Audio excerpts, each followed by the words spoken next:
पंचायत चुनाव में इस बार पिथौरागढ़ की हर एक जिला पंचायत सीट बहुत महत्वपूर्ण है। कोई ऐसी सीट नहीं है जिसको कह सकें कि बड़ा आसान है और यहाँ फला कैंडिडेट निकाल जाएगा। तो ऐसी ही कुछ सीटों के बारे में हम आपको अब बताने वाले हैं और आज जिस सीट के बारे में बात करेंगे वो है जिला पंचायत क्षेत्र 21 छाना पांडे। नमस्कार, मैं प्रतीक गोल्दिया, आप देख रहे हैं सिटी पिथौरागढ़ न्यूज़। पिथौरागढ़ में ये जो सीट है 21 छाना पांडे जिला पंचायत क्षेत्र, ये सीट क्यों इतनी सबके नज़रों में टिकी हुई है, इसके लिए मुझे आपको बताने की ज़रूरत नहीं है, क्योंकि यही वो सीट है जहां से निवर्तमान जिला पंचायत अध्यक्ष दीपिका बोहरा लड़ रही हैं। और ये वो सीट है जिस सीट से इससे पहले निर्विरोध जिला पंचायत सदस्य चुनी गई, जो पूर्व में नगर निगम का चुनाव लड़ी कांग्रेस के सिंबल से अंजू लुंठी। ये सीट है जो कि सामान्य है।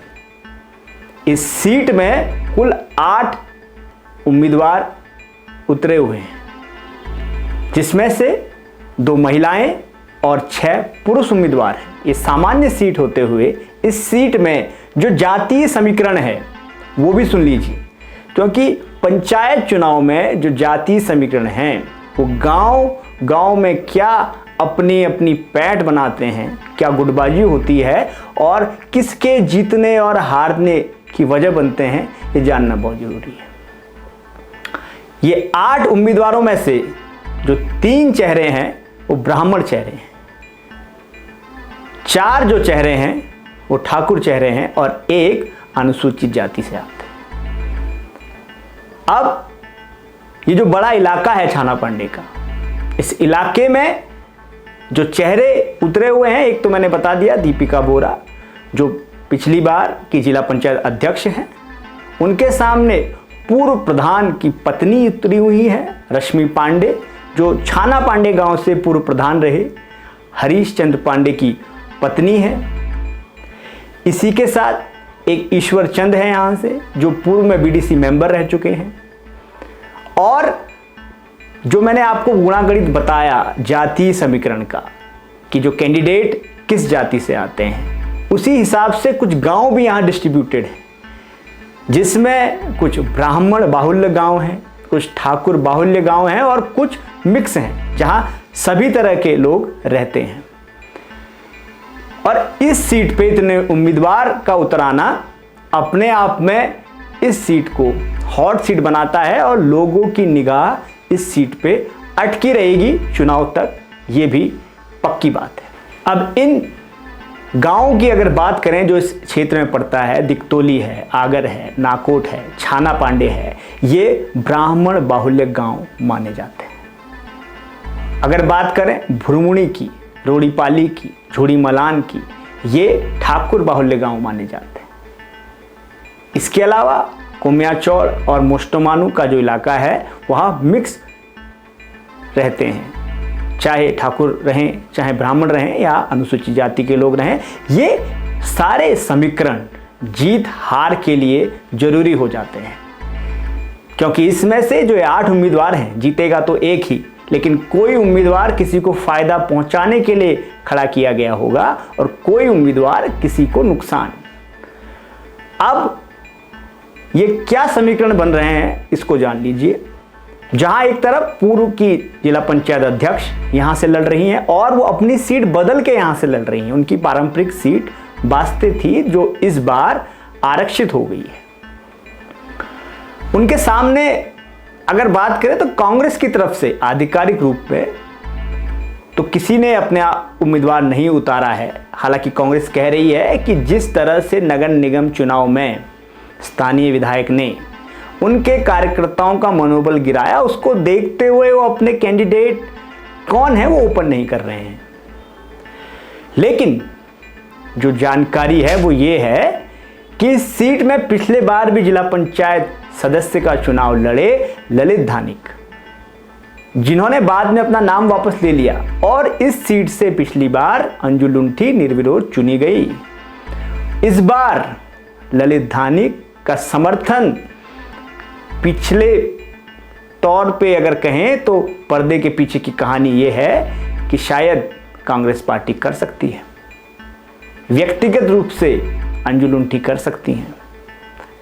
जहां एक तरफ भाजपा ने दीपिका बोहरा को समर्थन दे रखा है, वहीं अगर क्षेत्रीय विधायक की बात करें जिन्होंने दावा कर रखा है बिड और मुनाकोट में जिला पंचायत सदस्य वो अपने बनाएंगे, अपने खेमे के बनाएंगे, तो उसमें अपडेट यह है कि रश्मि पांडे के लिए स्थानीय विधायक का समर्थन है और जो कि वो अब प्रचार में भी उतर गए हैं। बीते दिनों आई तस्वीर में उनको इस मुष्टमानु क्षेत्र में प्रचार करते हुए देखा गया। तो जो बात यह है कि 3 लोगों की बात तो समझ आ गई है कि भाजपा, स्थानीय विधायक और कांग्रेस की तरफ से शायद वो उम्मीदवार हैं जिसके बारे में मैंने आपको बताया। तो बाकी के बचे लोग कौन हैं? उसमें से वो अपने अपने गांव में प्रभाव डालने वाले लोग हैं। कोई बीडीसी मेंबर रहा है, कोई पूर्व प्रधान रहा है, तो वो किसके लिए फायदेमंद और किसके लिए नुकसानदायक साबित हो सकते हैं, ये बड़ा सवाल है। अभी तक इस सीट में कोई खुलकर नहीं कह रहा है। दबे पांव लोग कहते हैं कि पूर्व जिला पंचायत अध्यक्ष दीपिका बोहरा शायद ये सीट निकाल लें, लेकिन वो शायद मैं उन बाकी के 7 उम्मीदवारों का रोल कैसा रहता है वो देखना दिलचस्प होगा। और स्थानीय विधायक जिस तरीके से उन्होंने नगर निगम चुनाव में हस्तक्षेप करके निर्दलीय उम्मीदवार के लिए प्रचार संभाला, क्या उसी तरह वो इस बार जिला पंचायत सदस्य जो उन्होंने उतारे हैं मैदान पर उनके लिए भी मोर्चा संभालेंगे? क्योंकि जो तस्वीरें आई, जो खबर आई, उसमें ये मालूम पड़ रहा है कि वो प्रचार में ऑन ग्राउंड उतर गए हैं। भारतीय जनता पार्टी अभी सक्रिय रूप से इस क्षेत्र में प्रचार नहीं कर रही है, लेकिन आने वाले दिनों में इसकी तस्वीर साफ होगी। और जो बाकी के कैंडिडेट हैं वो किस तरीके से अपना प्रचार अभियान संभाले हुए हैं, क्या माइक्रो लेवल पे काम हो रहा है, क्योंकि ये पंचायत चुनाव है। यहाँ गांव दर गांव कैसे समीकरण बदलते हैं और समय किस तरीके से करवट लेता है, ये देखना दिलचस्प होता है। किसी गांव में अगर किसी की पैठ नहीं बैठी तो शायद पूरा गांव ही उसके विपरीत वोट डाल सकता है। जो जातीय समीकरण जो बार बार लोग नज़रअंदाज कर देते हैं, लेकिन हकीकत यही है साहब कि इन चुनावों में जातीय समीकरण भी एक अहम किरदार निभाते हैं। और जो कि मैंने आपको बताया कि कौन कौन से गांव मिक्स आबादी के हैं, कौन ब्राह्मण बाहुल्य हैं, कौन ठाकुर बाहुल्य हैं और कौन कौन कैंडिडेट किस जाति से आते हैं। तो अब देखना बड़ा दिलचस्प इसमें होगा कि आने वाले समय में क्या दीपिका बोहरा फिर से सदस्य चुन के आएंगी। ये रिकॉर्ड भी है कि पिथौरागढ़ के अंदर जो जिला पंचायत अध्यक्ष रहे वो बामुश्किल से रिपीट हो पाए, और जो भी रिपीट हुए उन्होंने अपना क्षेत्र बदला। इससे पहले किशन भंडारी और विधायक मयूख मेहर जो जिला पंचायत अध्यक्ष रहे, यही 2 नाम हैं जो दोबारा सदस्य चुनकर आए। तो क्या ये कारनामा दीपिका बोहरा कर पाएंगी या उनको टक्कर देने के लिए जो ये 7 लोग और मौजूद हैं वो इनका खेल बिगाड़ेंगे? क्या विधायक मयूख मेहर के समर्थन से रश्मि पांडे जो इस छाना पांडे सीट से लड़ रही हैं वो कुछ करिश्मा करके दिखाएंगी, या कोई और उम्मीदवार निकल के आएगा जो इस सीट पे अपनी तकदीर बुलंद करेगा? तो फिलहाल के लिए इतना ही। हम अगली वीडियो में कोई और सीट आपके लिए लेके आएंगे जिसमें क्या गुणागणित, क्या समीकरण है। देखते रहिए सिटी पिथौरागढ़।